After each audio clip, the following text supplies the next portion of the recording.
అనేవాడిని అన్ని, తిట్టేవాడిని తిట్టని, ఒక మాట పడు, రేపు సాక్ష్యం ఏం చెబుతా?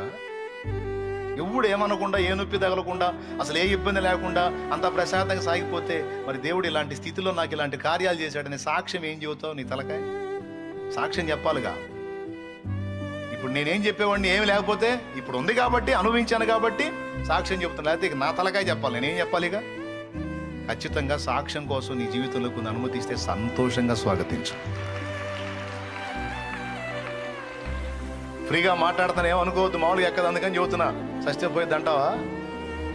దేవుని పాదాల దగ్గర దీన మనస్సు కలిగి కూర్చో. ఆయన కృప చూపకపోతే నిర్ణయ కాలం ముందు తప్పనిసరిగా నా తండ్రి నీ పక్షాన కదులుతాడు. మనుషులు మనల్ని మోసం చేస్తారు, డౌట్ లేదు. మనుషులు మనల్ని ఖచ్చితంగా మోసం చేస్తారు. మానవ నైజం అది. కానీ ఆయన మోసం చేయటం